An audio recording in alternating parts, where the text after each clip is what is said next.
Ladies and gentlemen, please welcome the voice of Lynn Ryder from Tangled, Zachary.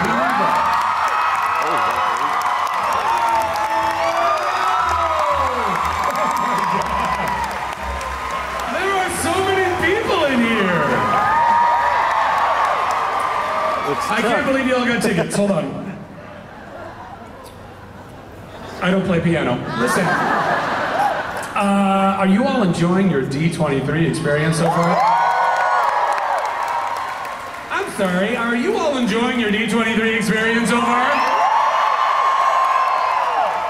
I felt a lot of noise over here, not so much over on that side. What's going on, people? Are you enjoying your D23 experience? That's better. I don't want to pit you against each other, but I will pit you against each other, folks. I will do that. Is anybody here a fan of Tangled? You have excellent taste. So I'm just gonna. I know you guys are super excited to see this guy Schmenken, whatever. But listen. So I'm just gonna kind of take a few minutes. Is that okay? Can I just take a few minutes to talk to you guys? Is that all right? All right. Okay, good. That's the appropriate answer. So just to kind of give you guys a little breakdown on me, I grew up in Southern California most of my life. Any Southern California kids out here? Shocker. So my whole life, I came to Disneyland. I've come to Disneyland since I was, you know, this big. Before I could even remember anything, really, like my nephew Griffin, who just celebrated his first birthday at Disneyland yesterday, by the way. He got the pin, the whole deal. He's such a trooper. But this has been my life. I have loved everything Disney. I am a Disney nerd. Would anybody else out here say you're a Disney nerd? I see they're printing that on shirts now, and I'm not getting any money for that. I feel very bad. I don't like that. But I've been coming to Disneyland forever, and since I was a little kid, I dreamt. I mean, I'm like seriously, like many of you out here right now, I'm sure, I dreamt of being a part of the Disney family, being a part of Disney movies, specifically animated Disney movies. And all of that really for me, aside from the Disney Channel and the vault and all of the things that I could go on for days and days and days about, but really in the feature film world, of me being a kid and watching Disney feature films, my journey really started with The Little Mermaid. Anybody else out there? Is this the beginning of your journey? Now, that's not to say that Disney didn't have a tremendous amount of talent and people working on all their movies prior to The Little Mermaid, but there was one specific gentleman, well, there were many specific gentlemen and ladies who worked on The Little Mermaid, but one that we obviously are about to meet in just a second, who to me has brought life and soul and love to each one of these characters in spades. And when I found out that I got to just audition for Tangled, I peed myself a little bit. I took care of that though, I did take care of that. Fresh draws, everyone. So I was super excited. And then they said, so not only do you get to audition for this new Disney animated movie, and again, I'm squeeing and peeing, but then I find out right on the heels of that, and I'm all like, well, who's doing the music and who's doing the lyrics? And they go, well, it's Glenn Slater and it's Irwin Menken. And then I pooped in my pants. Don't worry, I took care of that too. Because Irwin Menken, to me, and to, I'm assuming, all of you in this audience, in this massive, the biggest, the D23 hall right now, the reason why we're all here, the reason why when they asked me, hey Zach, would you want to come and introduce Irwin Menken? I said, absolutely. Because he has shaped my life. He shaped all of our lives. He has given us, yes, absolutely, give him a round of applause. Now, whether he meant to or not, that's not the point. The point is, he has given us so, I mean, Little Mermaid, Beauty and the Beast, Aladdin, the list goes on and on. Then I found out he did like Little Shop of Horrors, and I was like, say what? Suddenly Alan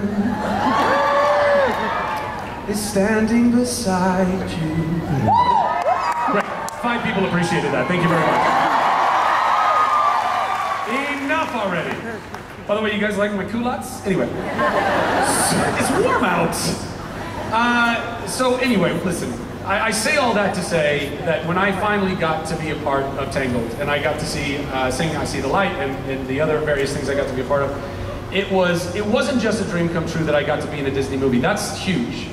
But to be able to be in a Disney movie where Irwin Menken gets to write the music that I get to sing, that's a whole nother level of dream. That's a whole nother level of accomplishing something in my life and checking off a box. And so it is with great honor and without further ado, because I know you guys want to hear some tunes, that I would like to introduce to you, ladies and gentlemen of D23, the one, the only, the Disney legend, Irwin Menken.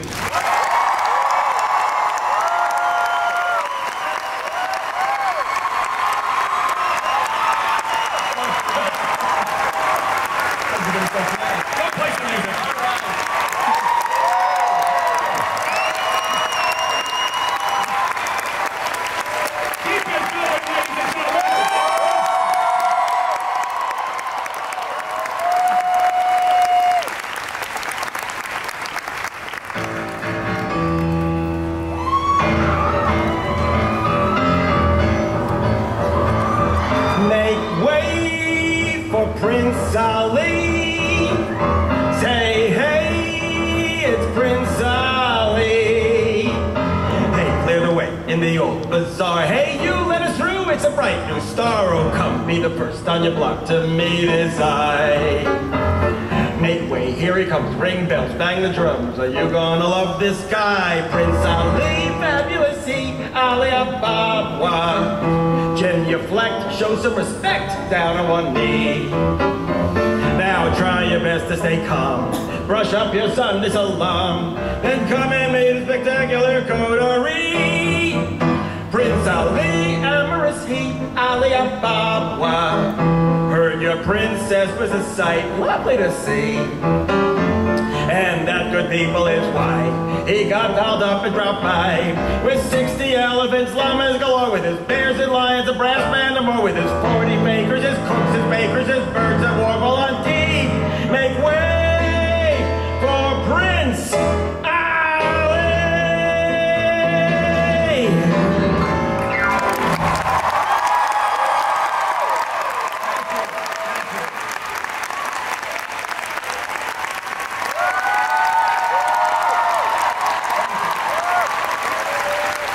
Great to be here.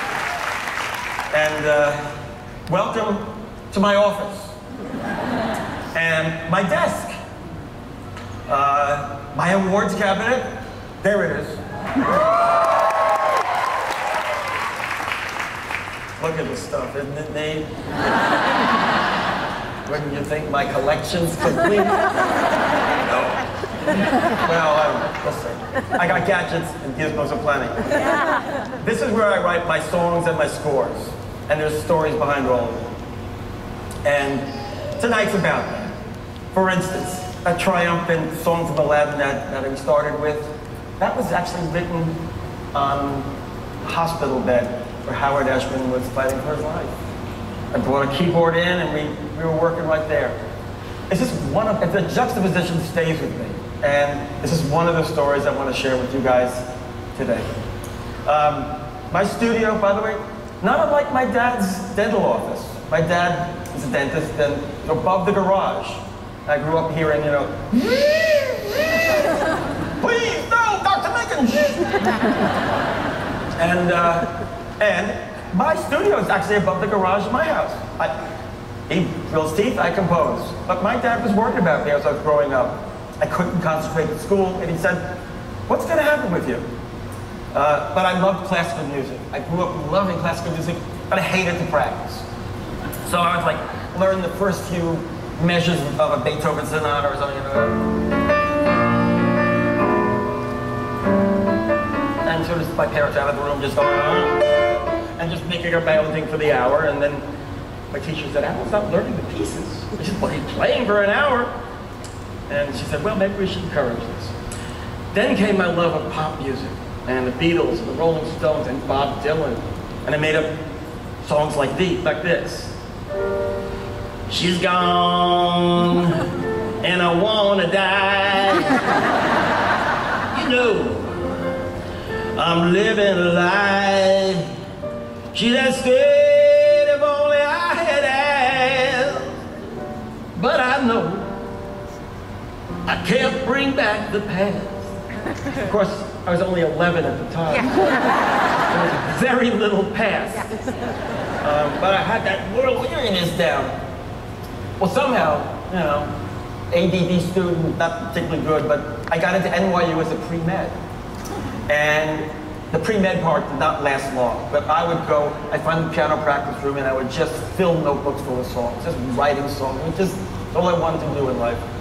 And I played in bands, and after I graduated, I turned a bunch of those songs into a psychedelic rock ballet for a company called the Downtown Ballet Company in New York.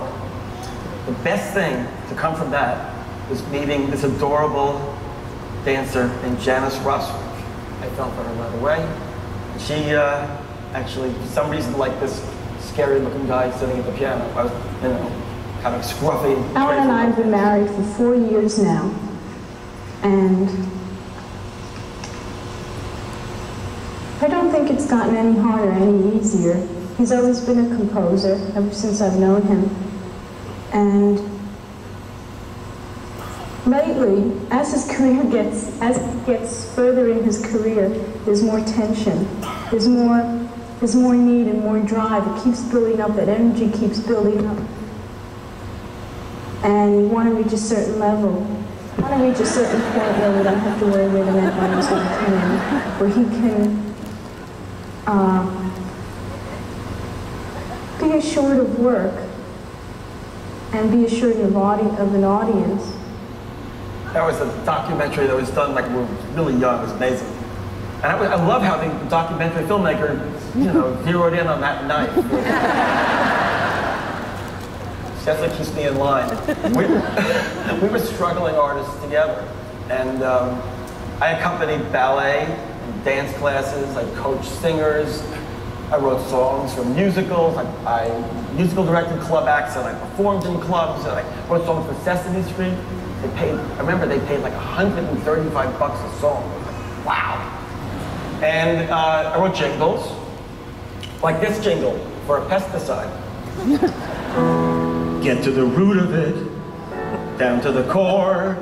You want to get rid of it, that's what Roundup is for. It goes to the root of it and does so much more. There's never been a herbicide like Roundup before. Bam, boop, bop, bop. Roundup, yeah. Roundup, give me some of that pesticide, yeah. Roundup.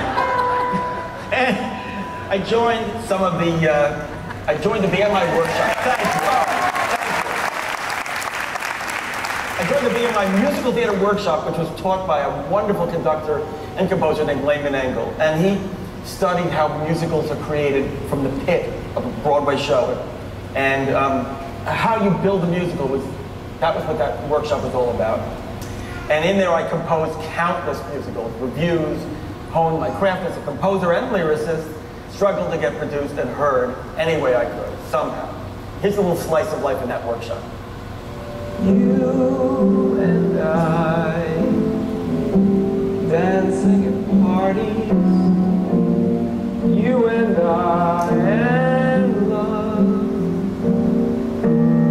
You and I, flying down sidewalks. You and I and love. It was a scary place, actually, because they told you the truth. But I learned a lot there. And then my life changed forever when a brilliant, lanky, intense, chain-smoking Howard Ashman stepped into my life.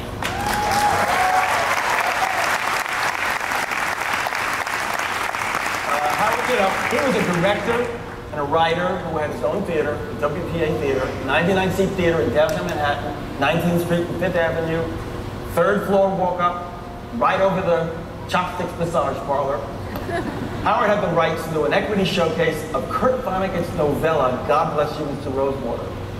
And I was a big Kurt Vonnegut fan. I said, yes. You know, I was just going to write music, he was doing the lyrics, but that was fine. It became my first produced show in 1979. This is a little taste of Rosewater.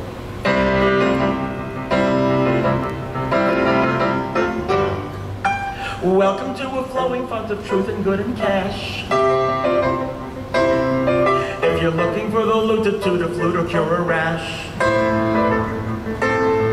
If you're down in luck and need a buck, we'll fund you in a flash.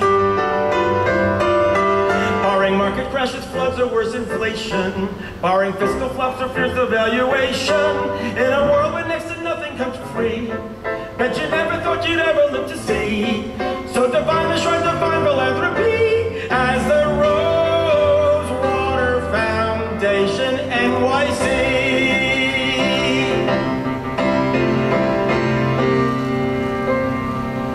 God bless you, Mr. Rosewater. God help us till you came. God keep you where we need you. God love you and your name. God bless you, Mr. Rosewater. God bless you.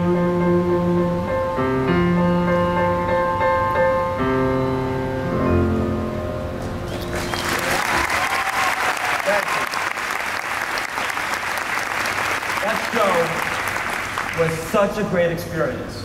And unfortunately, it did not have a long run, but I think it's some pretty good reviews. Although, you know, I don't take reviews seriously.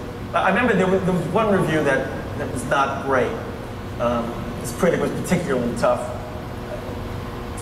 It might have done something like this. He hated the show and said, all of this is preferable to Alan Menken's music, in which there is not one bar of tunefulness, not one glint of indention. Pseudo-melody after pseudo-melody flow past us like a dirty mop, dripping liquid grayness, culminating in a whimpering sprechstimme, until one wonders how so many instruments can go on for so long without wandering, even by mistake, into music. Yay! Oh. That's fine. I think it went something like that. The lessons Howard and I learned from Rosewater and our struggles to get it produced led to another off-Broadway musical that would be more producible. And for this one, we had 8 characters, a little 4-piece band, and a giant man-eating puppet.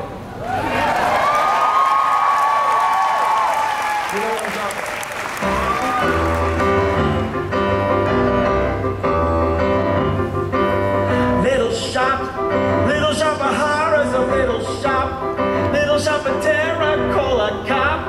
Little shop of horrors, a no, oh, oh, no. Little shop of horrors, bop, shabop. You'll never stop the terror, watch them drop. Little shop of horrors, a no, oh, oh, no, oh, oh, no, oh, oh, no. I know Seymour's the greatest, but I'm dating a semi-sadist. So I got a black eye and my arms in a cast. Still, that Seymour's a cutie. Well, if not, he's got inner beauty. And I dream of a place where we could be together at last.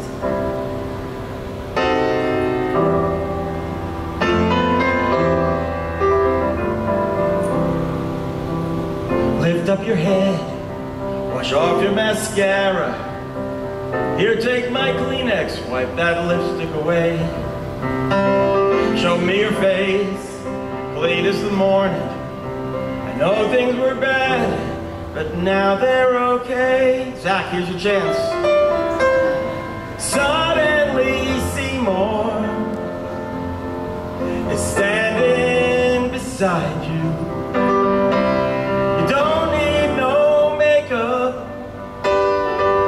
Don't have to pretend. Suddenly Seymour is here to provide you sweet understanding, sweet understanding, sweet understanding. Seymour's your friend.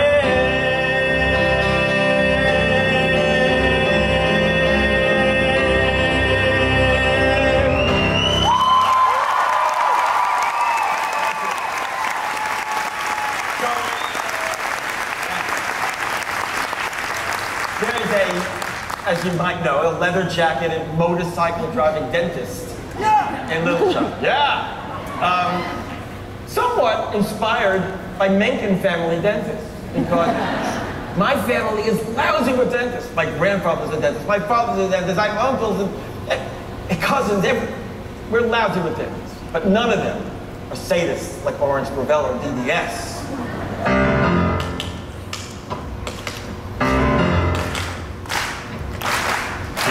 When I was younger, just a bad little kid, my mama noticed funny things I did, like shooting puppies with a BB gun.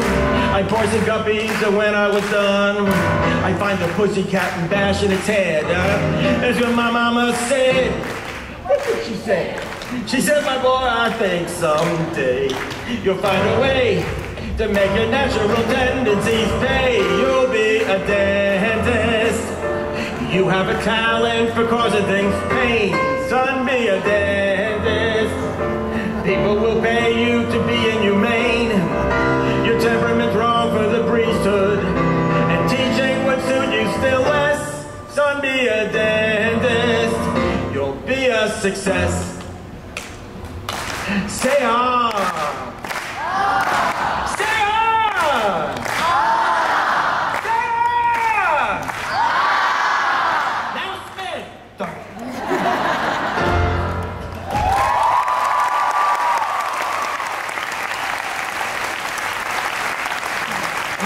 One of these days, I was like, now spin. It's going to be this wave that's going to go.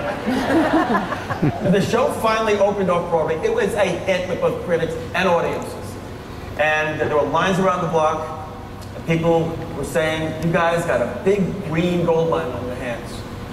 And that led to a motion picture of Little Shop, which was amazing.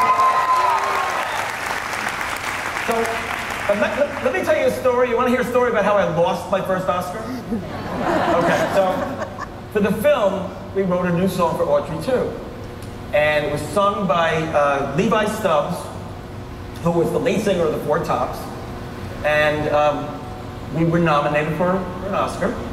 And there we went to Dorothy Chandler Pavilion, I remember. And it was the set, you know, first time at the Oscars, it was like, it seemed enormous. There we were sitting in the middle of this row, these two off-Broadway songwriters with, you know, Hollywood royalty around us. And I didn't, you know, I should have realized it was going to take about a week to get to the aisle if we won. But Levi Stubbs sang the song, brought the house down. It's like all excited, you know. Whoa, what if we win? You know, like you feel like your, you know, ballots right there at the Oscars, right? So I put my hand in my pocket. I'm looking at the speech, and Howard's hand comes down and he says, "You can relax. You're not giving any speeches tonight." But this is some of that song. Better wait a minute. Better hold the phone. Better mind your manners. Better change the tone. Don't you threaten me, son. Got a lot of gold. Better do things my way or we won't do things at all. I'm just a mean green mother from outer space and I'm bad. A mean green mother from outer space and it looks like you've been had. I'm just a mean green mother from outer space, so get off my back and get out my face, cause I'm mean and green, and I am bad.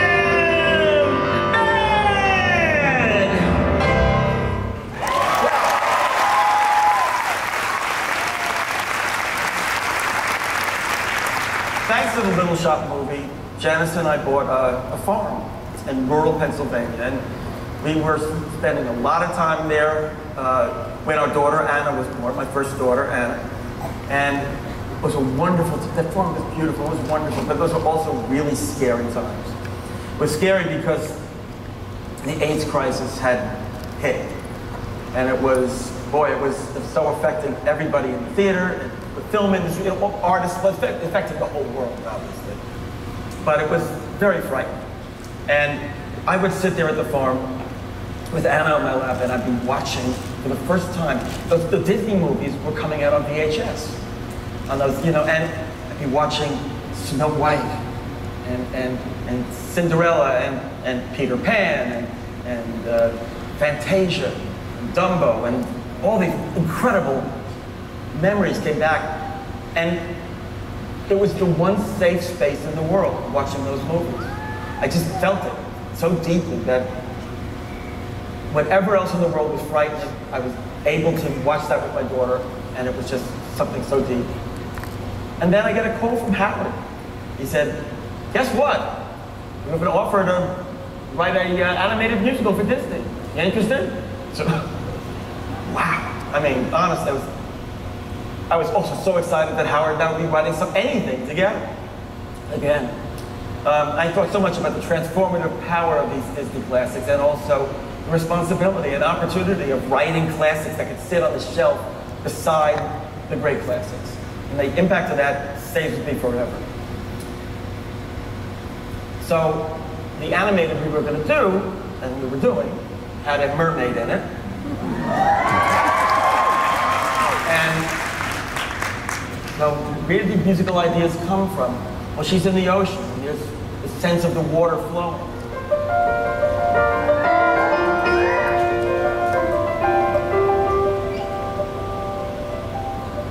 Look at the stuff, isn't it neat? Wouldn't you think my collection's complete? Wouldn't you think I'm the girl who has everything? Look at this trove, treasures untold. How many wonders can one cavern hold?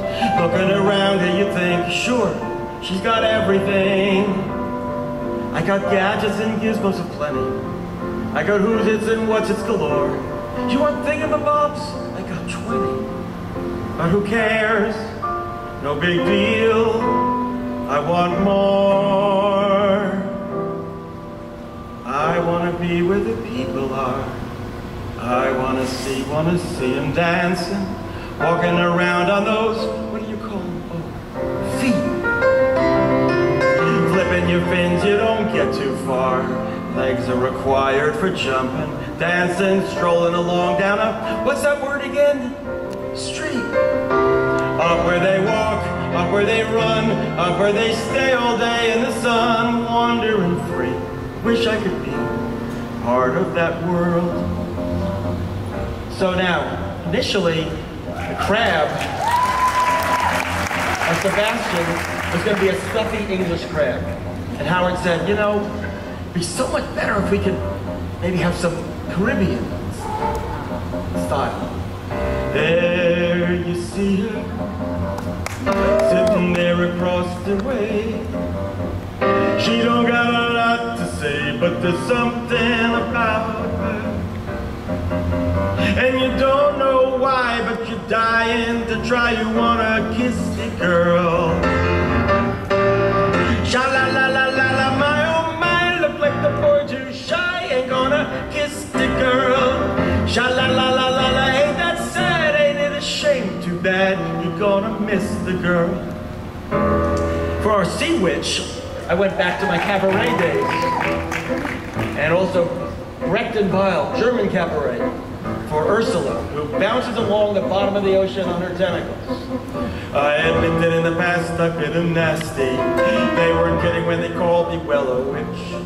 But you'll find that nowadays I've mended all my ways, repented, seen the light, and made a switch. True, yes. And I fortunately know a little magic. It's a talent that I always have possessed. And here lately, please don't laugh, I use it on behalf of the miserable, lonely, and depressed, pathetic, poor, unfortunate souls in pain, in need. This one longing to be thinner, that one wants to get the girl, and do I help them? Yes, indeed. Those poor, unfortunate souls, so sad, so true. They can clock into my cauldron crying spells, just for the please, and I help them. Yes, I do. And then came the Calypso song. Thank you. That changed my life. Howard said, can we have a riff that kind of, you know, not just the reggae kind of thing, but something that circles around on itself and comes back to itself over and over again. The seaweed is always greener in somebody else's lake. You dream about going up there, but that is a big mistake. Just look at the world around you, right here on the ocean floor. Such wonderful things surround you. What more is you looking for? Under the sea,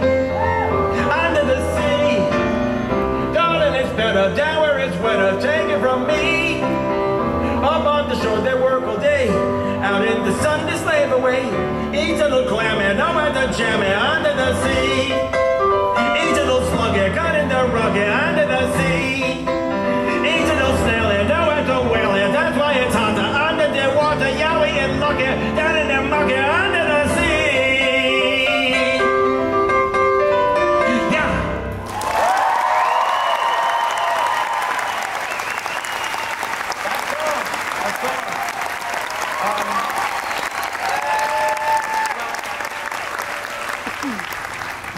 Mermaid just exploded. I think it caught everybody by surprise. And when we attended the Oscars this time, right on the aisle, baby. Yeah. Easy access to the stage. Incredible night. And at the Governor's Ball, Howard expressed how happy he was. And he also said, look, when we get back to New York, we have to have a talk. We have to have a serious talk. I said, what? What? Tell me. What? He said, no. Not tonight, but... So I got back to New York, and it was a suspenseful trip back. And I went into his house, and he said, well, you know, I'm sick. I made sure he knew. My heart sank. And in those days, you know, AIDS was a death sentence. No question about it. He said, look, I'm so glad we won on Sunday night because I know you're taken care of. And that saves me forever. We continued our work. We had lots of projects we still wanted to do and we're going to do. But, you know, there was a cloud hanging over us. Howard's days were really weird, and there was just no way around it. And we sat down, we wrote this song about all the friends we had already lost.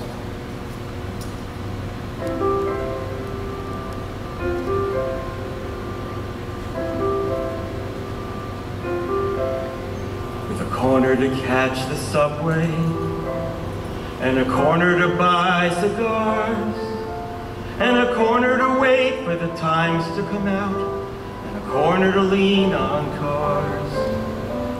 It was something just left of the Mardi Gras, when my friends and their friends were there. But it's getting much too quiet tonight on Sheridan Square. I'm sure that it must mean something, but it's really too soon to tell.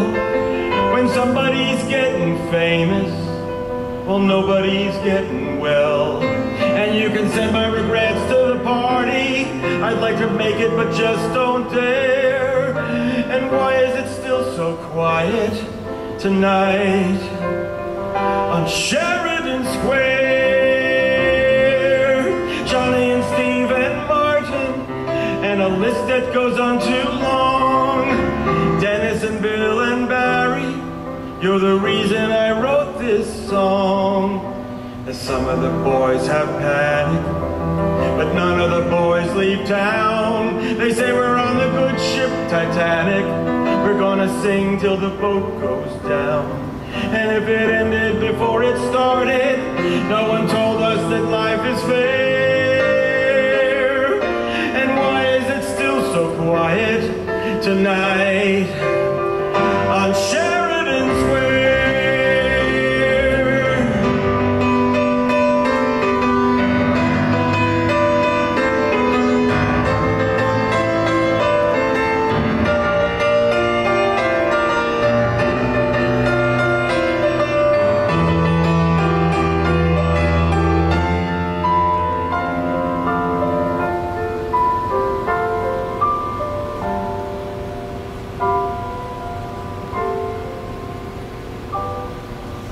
Somebody make a note of this. You people who note the trends. The wild ones are turning lovers.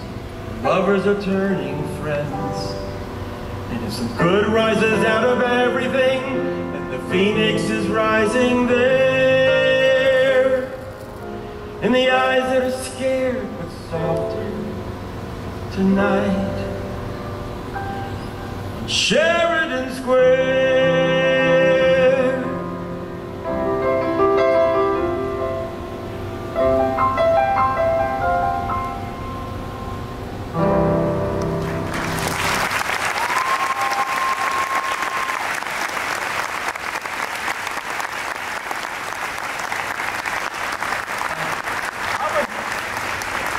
Howard was increasingly sick as we were working on our next Disney project.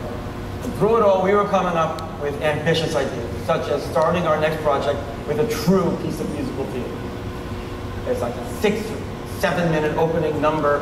Our lead comes out of the cottage, and then she's coming into the town, and the people are reacting to her, and we're learning about her, and we're learning about what she wants, and we're meeting the antagonist, and we're meeting all the other characters. And when it was finished, Howard said, "What made us think this is okay? This is not okay.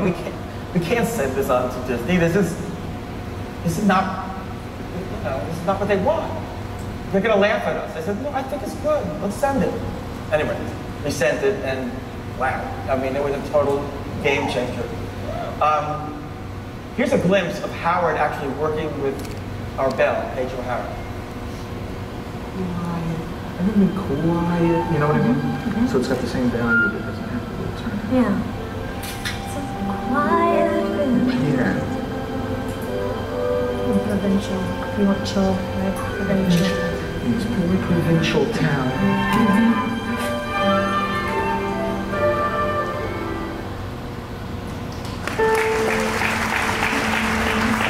Little town, it's a quiet village. Every day like the one before. Little town full of little people waking up to say bonjour, bonjour, bonjour, bonjour, bonjour. There goes the baker with his tray like always. The same old bread rolls to sell. Every morning just the same, since the morning that we came to this poor provincial town. Good morning, bell. Bonjour, good day, how is your family? Bonjour, good day, how is your wife? I need 6 eggs, that's too expensive. There must be more than this provincial life.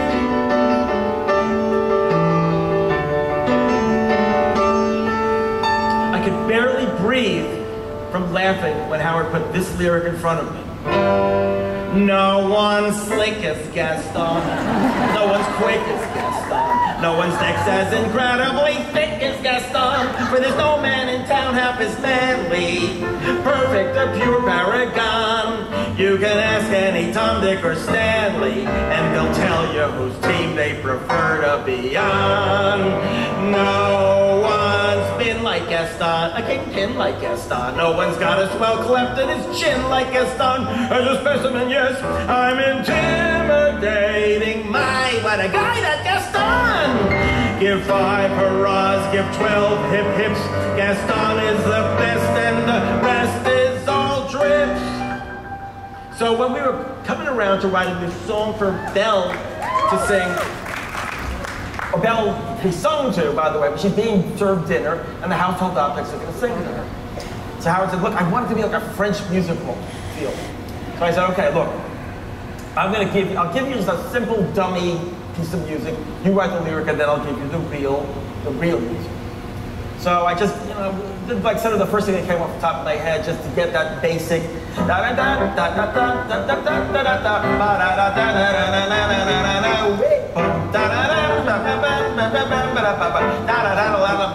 take that piece of music, Howard, write the lyric, and then when you come back, I'll write the real music.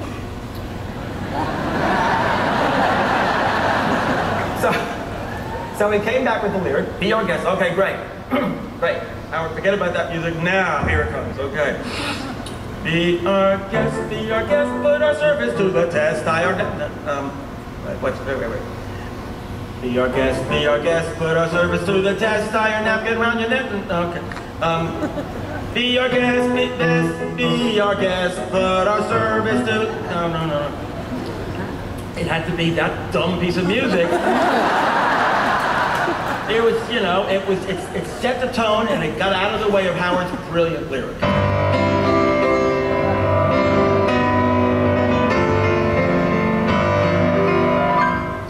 Be our guest, put our service to the test. Tie your napkin around your neck, cherie, and we'll provide the soup du jour, hors d'oeuvre, when we only live to serve. Try the gray stuff, it's delicious. Don't believe me? Ask the dishes. They can sing, they can dance. After all, miss, this is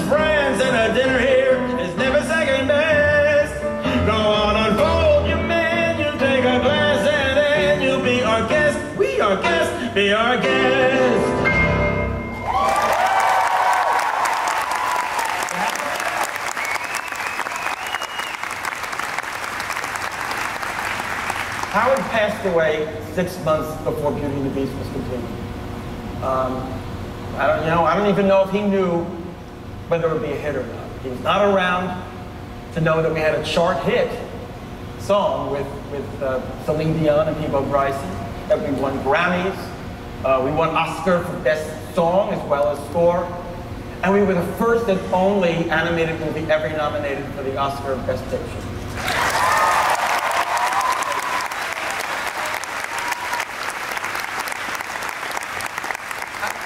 At the Oscars, Howard's life partner, Bill Loud, accepted the award on his behalf.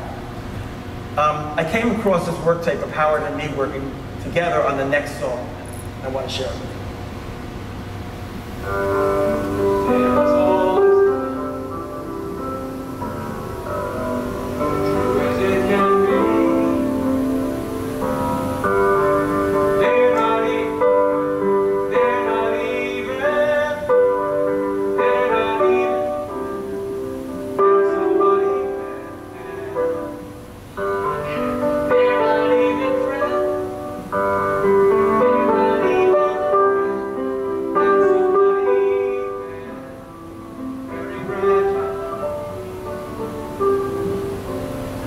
We got there. And I almost taped over that. It was 2 sides of the cassette. Remember cassette tape? 2 sides of the cassette. I was going to use it, just to record some other ideas about something else. I said, I should listen to what this is. And there it was. Us, Howard and me and our session working our way towards our first chart hit song. And in the movie, of course, it was sung beautifully by Angela Lansbury. And Angela, she's as wonderful as you might imagine she is. We played it together, actually for the first time at the 25th anniversary of the release of the movie at Lincoln Center. And we were backstage, and I said, okay, let's just run through it. And we started, and she just burst into tears. The memories are so vivid and so emotional.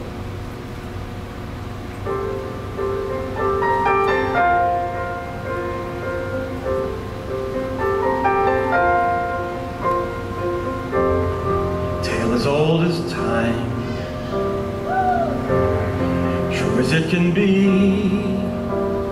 barely even friends, then somebody bends unexpectedly. Just a little change,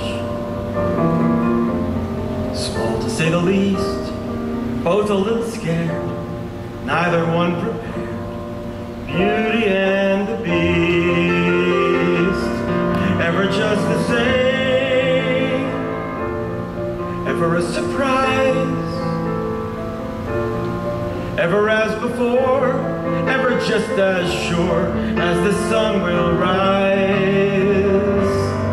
Tale as old as time, tune as old as song, bittersweet and strange, finding you can change, learning you were wrong. Certain as the sun, rising in the east, tale as old as time, song as old as rhyme, Beauty and the Beast. Tale as old as time, song as old as rhyme, Beauty and the Beast.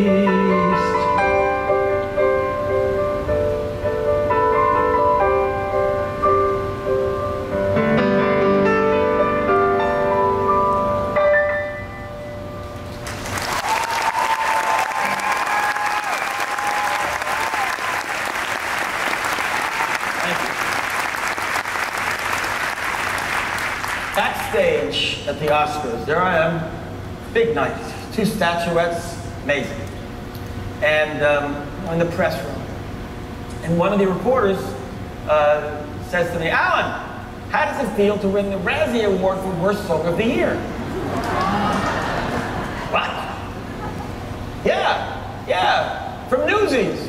Oh, remember that song, Anne Margaret on the Swing? High times, hard times, sometimes I'll live. Right? You know that song? Yeah. It's not the worst. Is it the worst song? No, it's not the best song, but poor Newsies. So yes, that night was like high times and hard times indeed. That's my cigar. You'll steal another. Hey, bummers, we got work to do. Since when did you become a mother? I stopped your ballin', hey, who asked you? Try Bottle Alley or the Harbor. Try Central Park, it's guaranteed. Try any banker, bum, or barber. They almost all knows how to read. I smell money, you smell foul. Met this girl last night. Move your elbow past the towel for a buck I might. Ain't it a fine life, carrying the banner through it all? A mighty fine life, carrying the banner tough and tall. Every morning, we goes where we wishes, we's as free as fishes, sure means washing dishes. What a fine life, carrying the banner home for all.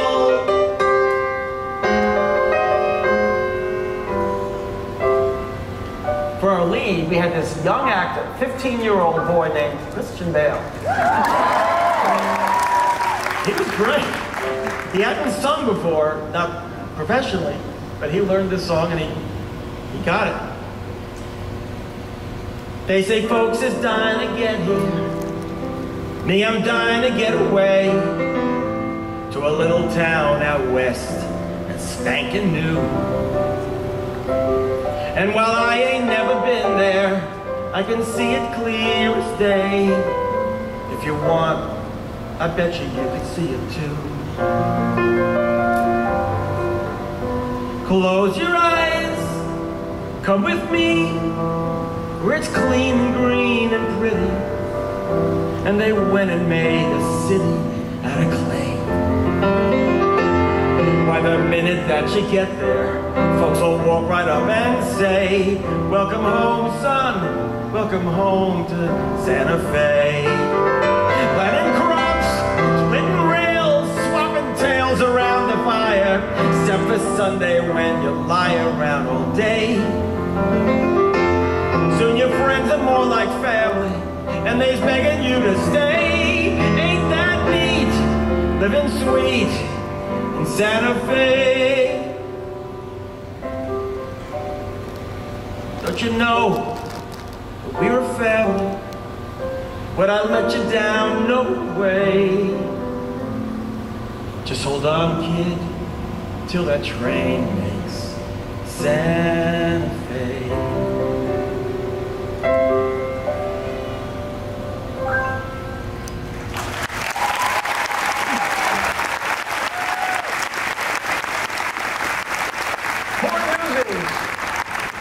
It was such a flop. Disney, the head of Disney at that time, you probably recognize from the imitation I do of him. You know, when I said, can we promote it more or something, he said, buddy, Menken, it's DOA. Baby, it's DOA. Dead on arrival. But Disney was intent on Aladdin, which Howard and I had started way before. It had been in development, you know, almost the same time as Mermaid. And then went out of development, and finally, after the long development process, we were greenlit. Robin Williams voiced our genie, and was amazing. And I'm a huge Robin Williams fan. I was of course, am. But I had written the songs for the genie to be in a Harlem jazz style. I wanted it to be like Fats Waller or Cab Calloway. So, you know, I said, well, I love Robin Williams, but, you know, can he sing like Fats Waller? And everyone said, who cares? Anyway, Robin learned every note. He worked hard, he got every note, and then, of course, he said, let Robin go. And he went crazy on both of the songs he sang.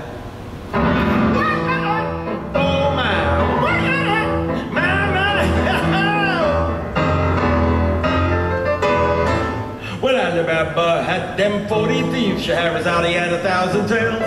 Mister, you in luck, cause up your sleeve you got a brand of magic never fails. You got some power in your corner now, some heavy ammunition in your camp. You got some punch pizzazz, yeah, who in house? All you gotta do is rub that lamp. Then I'll say, Mr. Aladdin, sir, what will your pleasure be? Let me take you on a Chinatown. You ain't never had a friend like me. Yeah, now, life is your restaurant, and I'm your maitre d'. Come on, whisper what it is you want. You ain't never had a friend like me. Yes, sir, we pride ourselves on service. You're the boss, the king, the shah. Say what you wish. It's your tradition and a little more baklava. Have some of column A, try all of column B. I'm in the mood to help you, dude. You ain't never had a friend like me. Everybody! Wah-ah! Oh my! Wah-ah! My! Wah-ah! Yeah! You ain't never had a friend, never had a friend. You ain't never had a friend, never had a friend. You ain't never had a friend like me. Never had a friend like me.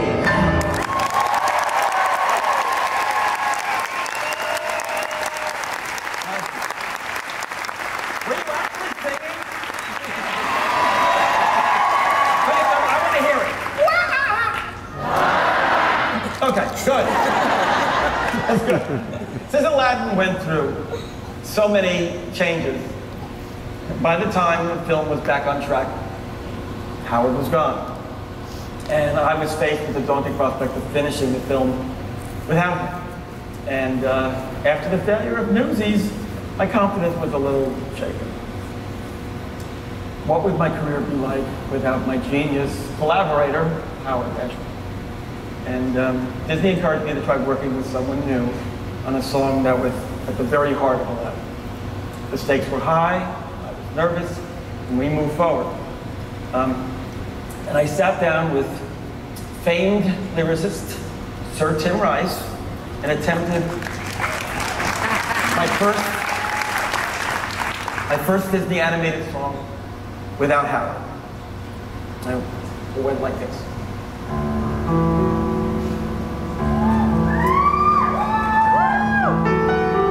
I can show you the world, shining, shimmering, splendid. Tell me, princess, now when did you last let your heart decide? I can open your eyes, take you wonder by wonder, over, sideways, and under, on a magic carpet ride. A whole new world, a new fantastic point of view. No one to tell us no, or where to go, or say we're only dreaming. A whole new world, a dazzling place I never knew.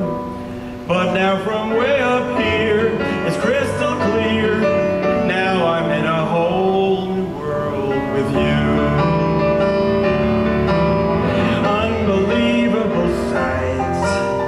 Indescribable feeling, soaring, tumbling, freewheeling through an endless diamond sky. A whole new world, 100,000 things to see. I'm like a shooting star, I've come so far from where I used to be. A whole new world, with new horizons to pursue. I'll chase them anywhere, there's time to spare. Let me share this whole new world with you. A whole new world, that's where we'll be. A thrilling chase, a wondrous place for you and me.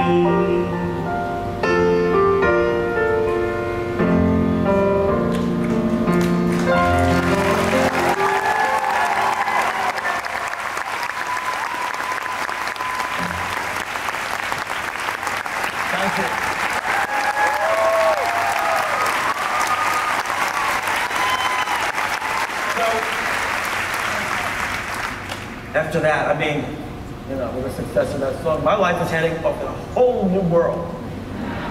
And also a whole new chapter, a new Broadway chapter of my life. First of all, we had included a musical of A Christmas Carol that we did at Madison Square Garden for 10 years. And in addition, we had Disney's decision to enter Broadway with Beauty and the Beast. Once again, Tim Rice stepped up and collaborated on some new songs with me. One of them was an Act 1 closer for The Beast. We had never been able to have a song for The Beast in the movie. And it was really important that he sing. And this was one of the really powerful moments in the Broadway show.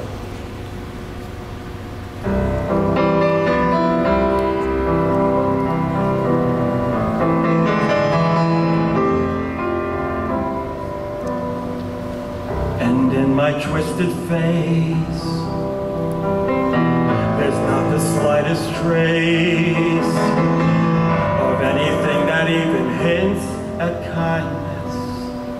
And from my tortured shape, no comfort, no escape. I see, but deep within is utter blindness, hopeless. As my dream dies, as the time flies, love a lost illusion, helpless, unforgiven, cold and driven to this sad conclusion. No beauty could move me, no goodness improve me, no power on earth if I can't love her. No lesson could teach me, no passion could reach me. How I could have loved her and make her love me too. If I can't love her, then who? Beauty and the Beast ran on Broadway for 14 years. And talk about Broadway, long before Wicked, I knew Stephen Schwartz as the Wunderkind of Broadway with 3 shows running simultaneously. He had Godspell, Pippin, and Magic Show. And I was still playing in clubs downtown. And my relatives would, you know, go to the theater and go, that Schwartz boy is doing very, very well. And what about you? You know, you're talented. What are you, chopped liver? Well, the time finally came, and I approached Stephen about collaborating with me on a new Disney animated musical. And Stephen was leaving the business. He actually had gotten discouraged by some recent failures and decided he wanted to go back to school to get a degree in psychology. And not that there's anything wrong with a degree in psychology. I mean, and I'm sure Stephen, looks like a psychologist to me, right? He'd be a very good psychologist, I'm sure. But I'm glad that our collaboration saved him from that fate. And here is the very first song that Stephen and I wrote together.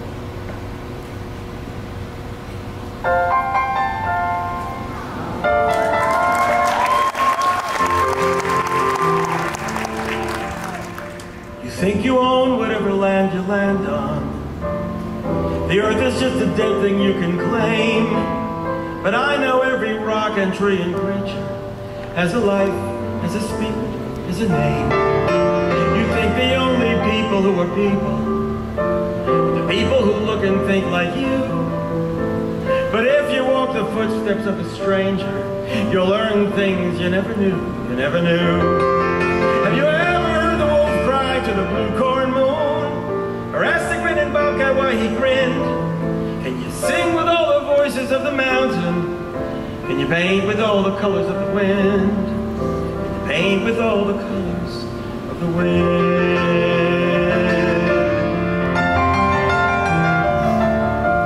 Come run the hidden pine trails of the forest.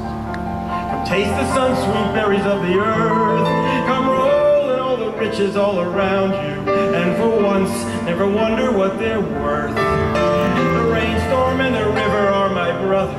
The heron and the otter are my friends. And we are all connected to each other in a circle, in a hoop that never ends.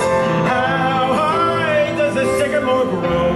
If you cut it down, then you'll never know. And you'll never hear the wolf cry to the blue corn moan. For whether we are white or copper-skinned, you need to sing with all the voices of the mountain. You need to paint with all the colors of the wind. You can own the earth and still, all you'll own is earth until you can paint with all the colors of the wind.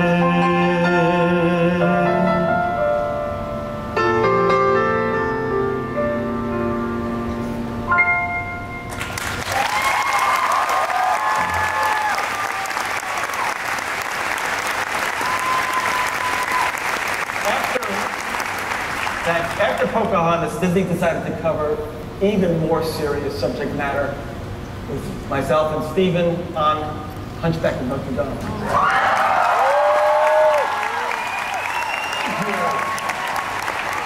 Where were you in '96?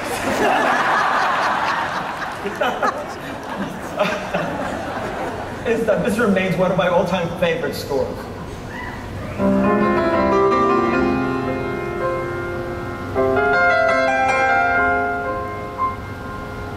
Safe behind these windows and these parapets of stone, gazing at the people down below me. All my life I watch them as I hide up here alone, hungry for the histories they show me. All my life I memorize their faces, knowing them as they will never know me. All my life I wonder how it feels to pass a day not above them, but part of them. Living in the sun, give me one day out there. All I ask is one to hold forever. Out there, where they all live unaware. What I give, what I dare, just to live one day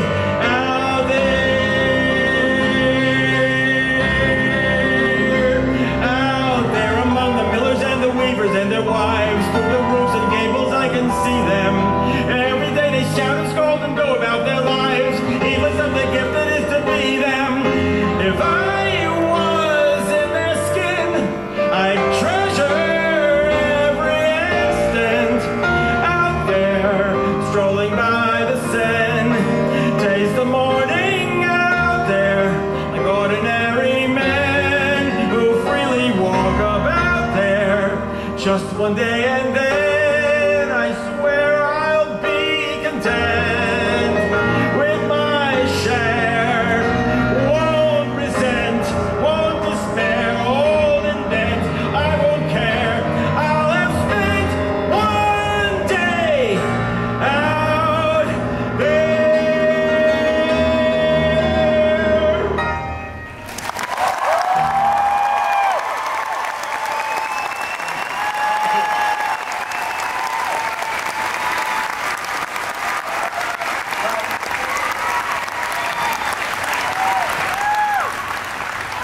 Initially, Hunchback did not do well, despite your enthusiasm. And that was pretty heartbreaking, but we never gave up on it.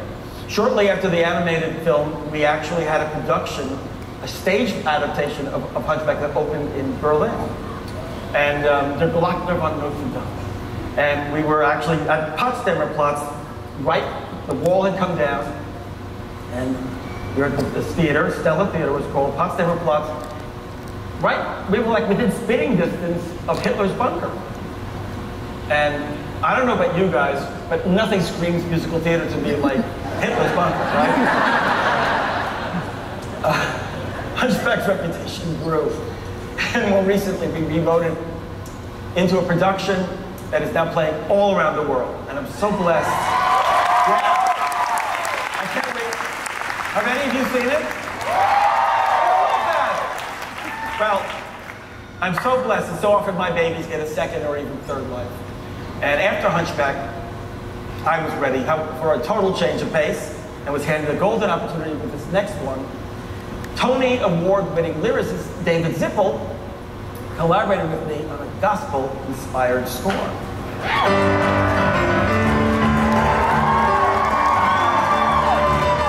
Bless my soul, Herc was on a roll. Person of the week in every Greek opinion poll. What a pro, Herc could stop a show. Boy, no matter Moss and you're talking SRO. He was a no one, a zero. Now he's a honcho, he's a hero. Here was a kid with his act down pat. From zero to hero in no time flat. Zero to hero, just like that. Say amen, there he goes again. Sweet and undefeated and an awesome 10 for 10. Folks line up just to watch him flex. And this perfect package packed a pair of pretty pecs. Herky, he comes, he sees, he conquers. Honey, the crowds are going bonkers. He shows the moxie, brains and spunk. From zero to hero, a major hunk. Zero to hero and who the funk?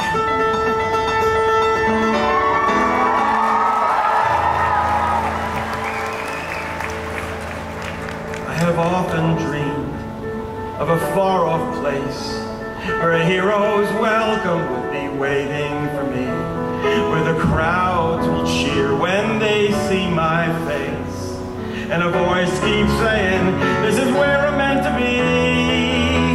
I will find my way, I can go the distance, I'll be there someday.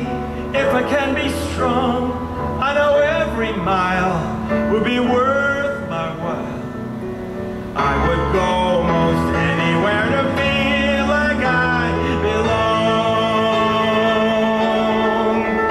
When I go the distance, I'll be right where I belong.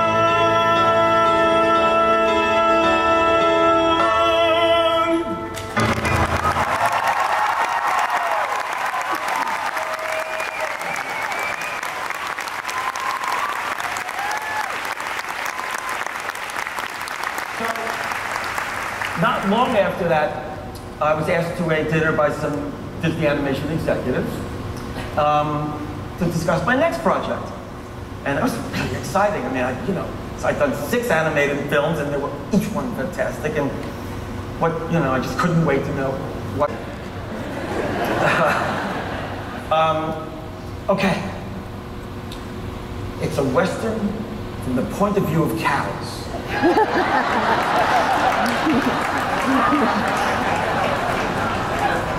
Okay. No, literally. Cows, played by Dame Judi Dench, Roseanne Barr, and Jennifer Tilly. Together again! I had some questions about this, but I love Western music, and it was finally abated. We went on a cattle drive in Wyoming.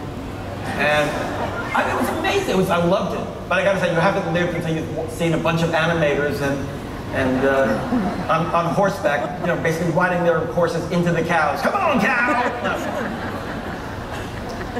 As the film developed, it became less and less of a musical and more a movie about those cows. And of course, a villain with a magical yodel. Remember? Anybody remember? See, I can yodel, ladle, ladle, ladle. No one? Okay. Well, I think that's the highlight of my life. See, I can yodel, ladle, ladle, ladle. Okay. All kidding aside, in the midst of working on Home on the Range, 9/11 happened, and it was, we all know what horror that was. And in New York, it was, all the artists I know were trying to find some way to express what this had done to us, and also to try to uplift, people. And actually, ironically, it was a song that we wrote for this movie that kind of captured what we were feeling, especially as sung by Bonnie Raitt.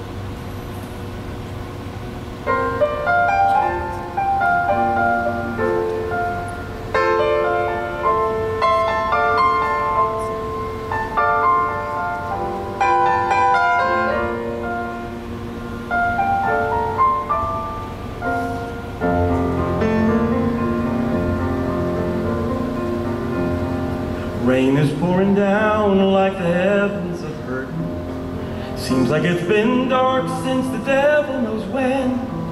How do you go on, never knowing for certain?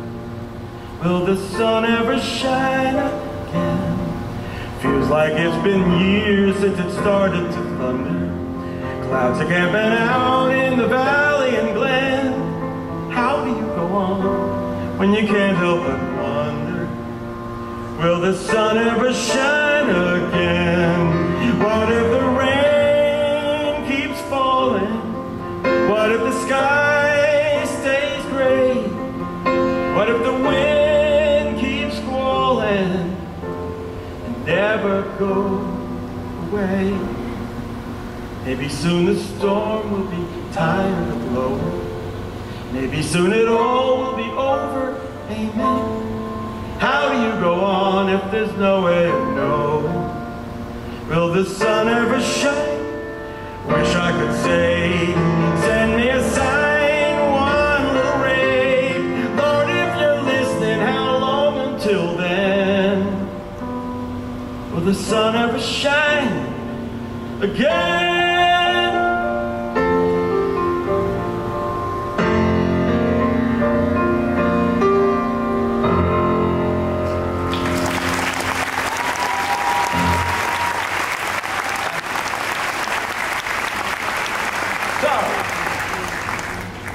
Enchanted.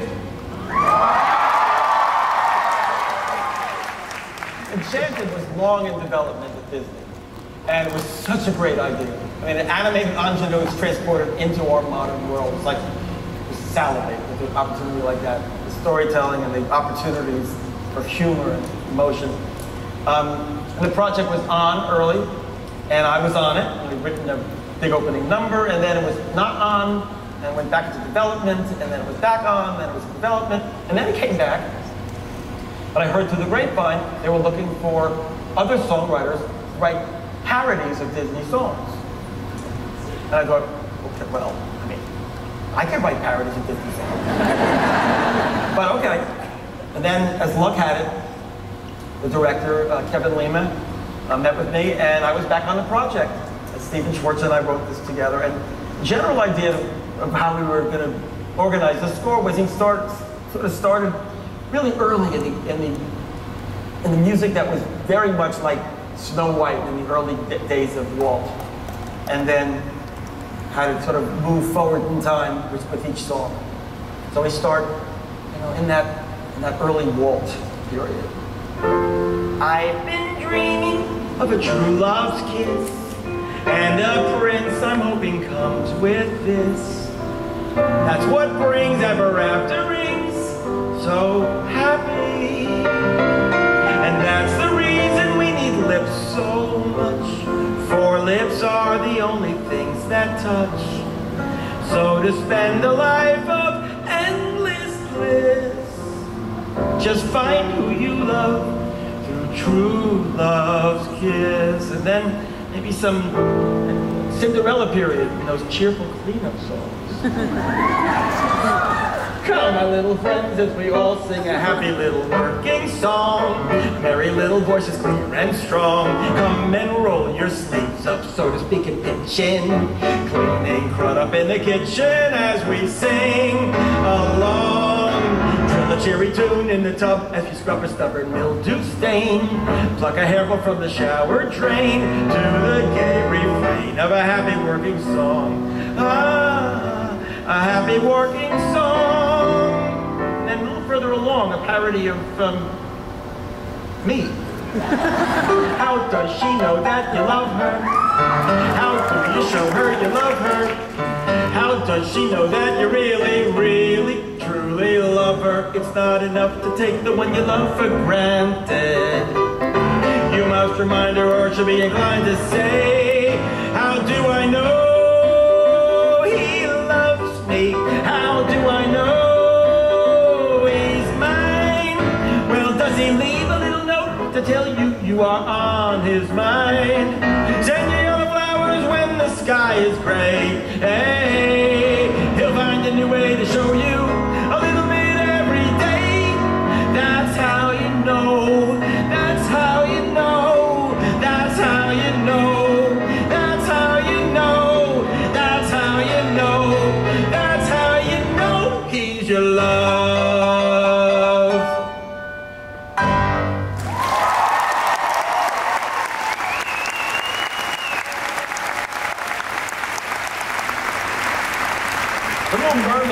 was adapted for Broadway and still plays all around the world. Yeah, and when adapting the movie, we realized that our love interest, Prince Eric, never sang in the film. And really, I wanted to give him more dimension, have him sing in the Broadway show. I thought about that moment. You know the moment he's standing on the beach, thinking about the girl, and he takes out this recorder.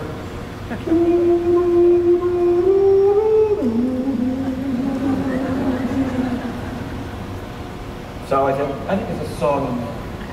There better be a song in there because that recorder was actually added too. So.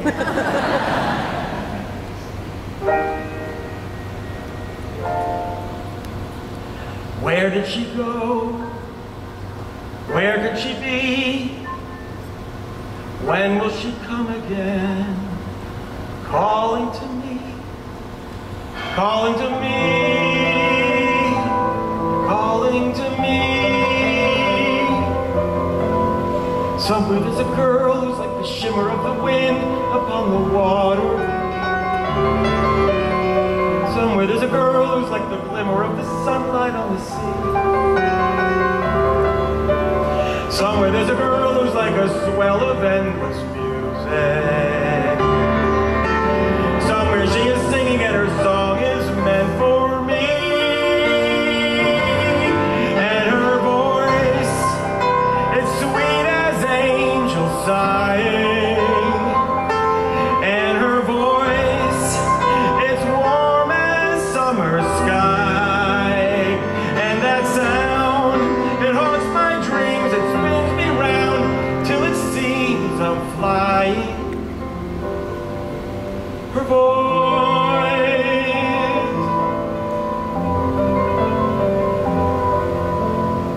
strange as a dream, real as the sea. If you can hear me now, come set me free, come set me free.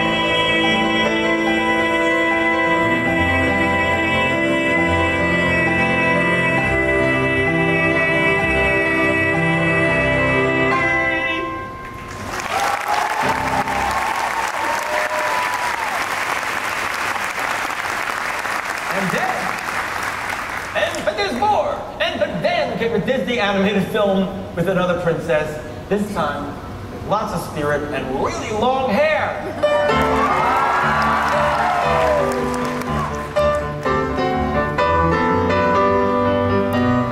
7 a.m. the usual morning lineup. Start on the chores and sweep till the floor's all clean. Polish and wax, do laundry and mop and shine up. Sweep again, and by then it's like 7:15, and so I'll read a book, or maybe 2 or 3. I'll add a few new paintings to my gallery, play guitar and knit and cook, and basically just wonder when will my life begin. Mother knows best. Listen to your mother, it's a scary world out there. Mother knows best. One way or another, something will go wrong, I swear. Ruffians, thugs, poison, icy quicksand, cannibals and snakes, the plague. Oh yes. Also large bugs, men with pointy teeth, and stop! No more. You'll just upset me. Mother's right here. Mother will protect you, darling, is what I suggest. Skip the drama, stay with mama. Mother knows best. All those days watching from the windows, all those years outside looking in, all that time never even knowing just how blind I've been. Now I'm here blinking in the starlight. Now I'm here, suddenly I see, standing here, it's all so clear, I'm where I'm meant to be. And at last I see the light, and it's like the fog has lifted. And at last I see the light, and it's like the sky is new. And it's warm and real and bright, and the world is somehow shifted. All at once, everything looks different now. that I see you. Now that I see you.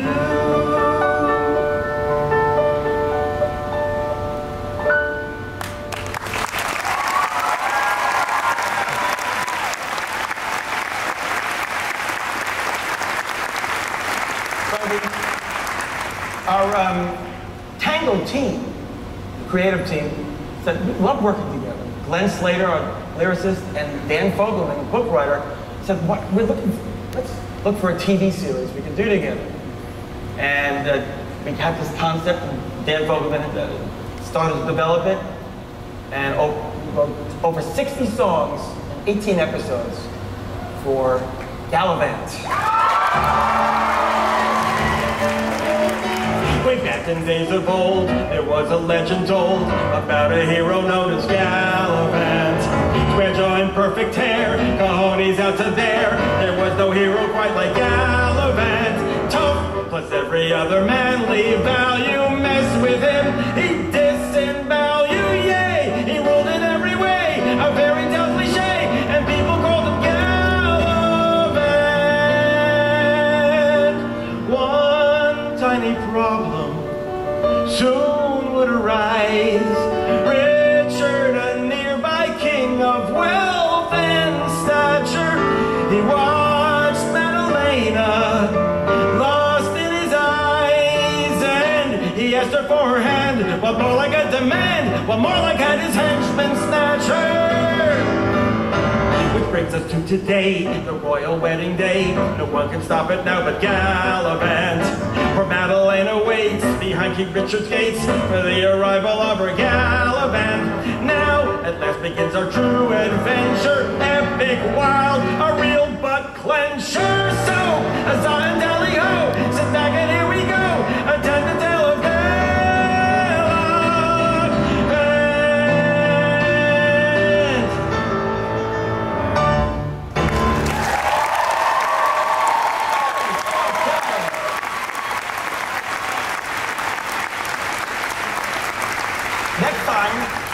Now that I know you Gallivant, I'm going to add more Gallivant songs. Yeah, take a note, wherever you are, Richard.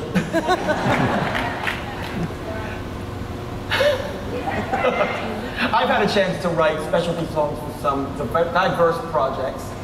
Marvel approached me to write an Irving Berlin-style USO production number for Captain America, the First Avenger. There's a little piece of that. Who's strong and brave here to save the American way? Who vows to fight like a man for what's right night and day? Who will campaign door to door for America? Carry the flag shore to shore for America from Hoboken to Spokane. The Star-Spangled Man with a plan.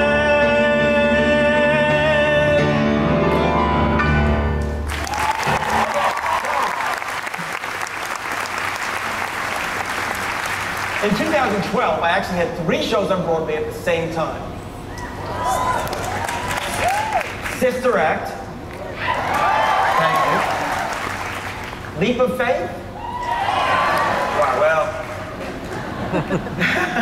And this one, which allowed the number from the movie to come back and be a big tap number on stage.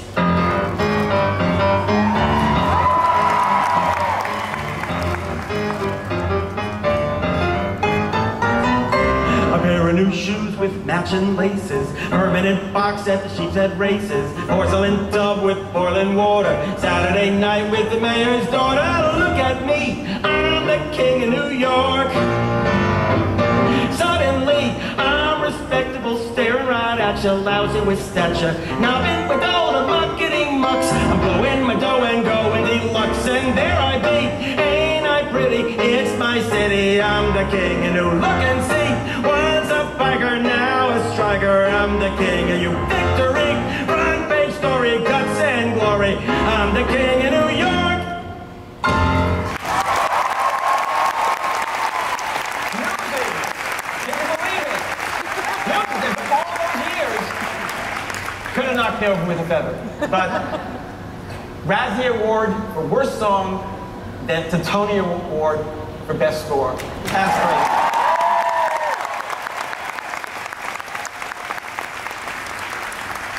And right now, I currently have 2 more shows running on Broadway. One is A Bronx Tale. Thank you. Based on the true life story of Ches Bonaventure. It's produced by Tommy Mottola, co-directed by Jerry Zaks and Robert De Niro. Talk about a whole new world, huh?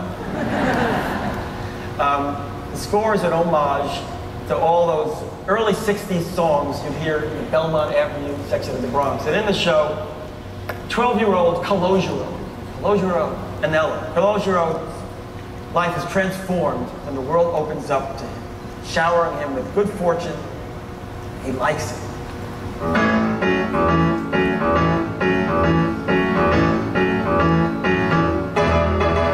Everywhere I go, up and down the street, everyone's my buddy, they're falling at my feet. I'm part of the kid, I'm more than a gang. They know where I go, who I'm with, and my name. They call me C, and I like it, cool as can be. And I like it, walking tall, feeling fine, Belmont Avenue's mine, and I like it. Just yesterday, they pushed me aside. Just yesterday, they all looked right through me. And suddenly, bam, the world knows who I am. Life's a carnival ride, since something happened to me. Oh, when I'm at the drugstore, my coat don't cost a dime. Over at the newsstand, free comics all the time. The grocer, the peddler, the whole neighborhood. Wherever I go, I know my money's no good. They call me C, and I like it. Everything's free, and I like it. Got a style, got a rep, got a swing in my step. I got the cash and the crew, all because I guess who? Now that'll be quite the same, starting with my new name, and I like it. Yeah, I like it. Whoa, I like it.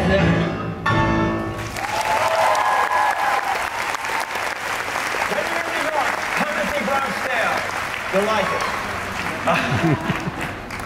A little advertisement there. Like that 12-year-old, the 12-year-old Alan, who couldn't concentrate at school and didn't like to practice, could never have anticipated where my life has gone. It's now 45 years, Janice and I have been together.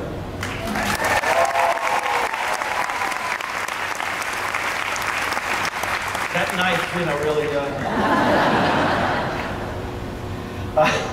our daughters have made us so proud. Anna Rose is a touring singer-songwriter who just released her 3rd album. And Nora, my younger daughter, was a voice in a rather unexpected animated project for which I wrote the score and the opening song, Sausage Party. It's animation. As well as she was also a cast member in the original production, the premiere production of Hunchback in the US. So yeah, life's been good. To become a composer, it just was always part of my life. And it just remained an important part of my life, but other things couldn't really take over from it. It was, I always felt like I could recognize good music. I knew what was important in music to me. I just immediately felt a kinship for what music meant. And I began writing because I wanted to write music. I wanted to, you know, create some of that stuff that was doing so much to me. And I just kept doing it, and it just kept getting better, and I just never reached the point of failure, so I kept it going. Well,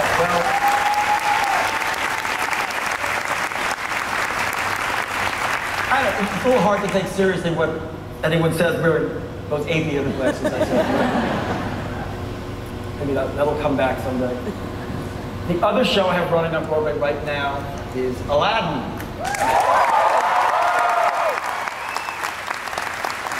One of the great joys is that of doing this project was that we were able to get back in so many of the songs that Howard and I wrote that didn't make it into the movie. And one in particular it's really, really touching to me that it's in the show, and it survives to be heard 8 times a week and beyond. And I'd like to finish today with this song dedicated to the memory of Howard.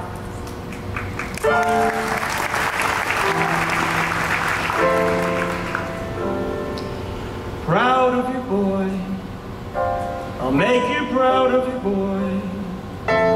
Believe me, bad as I've been while you're in for a pleasant surprise. I've wasted time, I've wasted me. So say I'm slow for my age, a late bloomer. Okay, I agree that I've been one rotten kid. Some sun, some pride, and some joy. But I'll get over these lousing up, messing up, screwing up times. You'll see, ma, now comes the better part. Someone's gonna make good cross his stupid heart. Make good and finally make you proud of your boy. Tell me that I've been a louse and a loafer. You won't get a fight here, no ma'am. Say I'm a gold brick, a goof off, no good, but that couldn't be all that I am. Water flows under the bridge, let it pass, let it go. There's no good reason that you should believe me, not yet. I know, but someday and soon I'll make you proud of your boy. Though I can't make myself taller or smarter or handsome or wise, I'll do my best, what else can I do? Since I wasn't born perfect like Dad or you. Mom, I will try hard to make you proud of your boy.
This year, an old friend came back in a new form.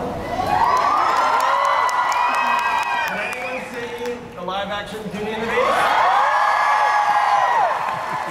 Crazy, right? Amazing. This version has become one of the most successful motion pictures of all time. By the way, I hear the D23 crowd also likes to get, you know, some upcoming buzz about things, right? How about this? We have some more live-action movies in the works. But for the live-action Little Mermaid, I'm writing additional songs with lyrics by Hamilton and Moana songwriter Little Mermaid.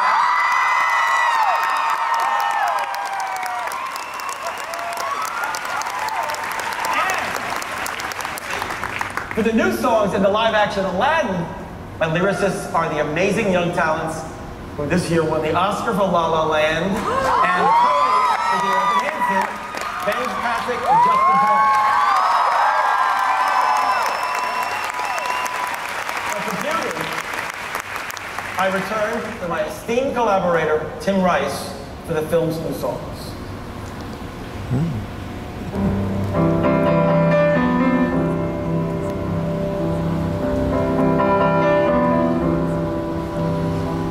I was the one who had it all. I was the master of my fate. I never needed anybody in my life. I learned the truth too late. I'll never shake away the pain.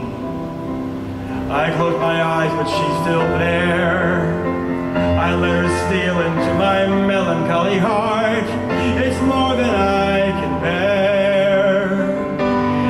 Now I know she'll never leave me, even as she runs away. She will still torment me, calm me, hurt me, move me, come what may. Wasting in my lonely tower, waiting by an open door. I'll fool myself, she'll walk right in and be with me forevermore. I end tonight thinking about all the wonderful moments I've had creating these songs. The moments with so many inspiring collaborators, and most of all the moments I've spent with audiences like you sharing my music. I am blessed.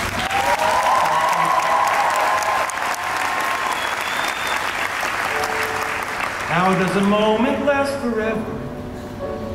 How can a story never die? It is love we must hold on to. Never easy, but we try. Sometimes our happiness is captured. Somehow a time and place stands still. Love lives on inside our hearts, and always will. Minutes turn to hours, days to years, then gone. But when all else has been forgotten, still our song lives on. That's how a moment lasts forever, when our song lives on. Thank you for joining me on today's journey to your memories.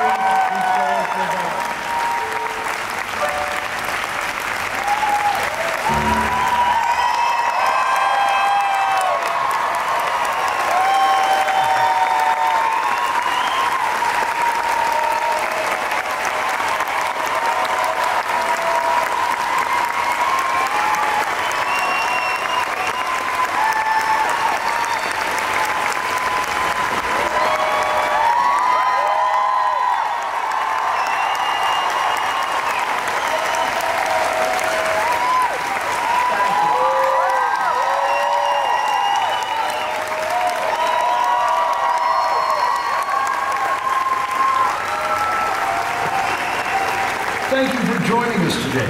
Please exit to the rear of the hall. Have a magical day.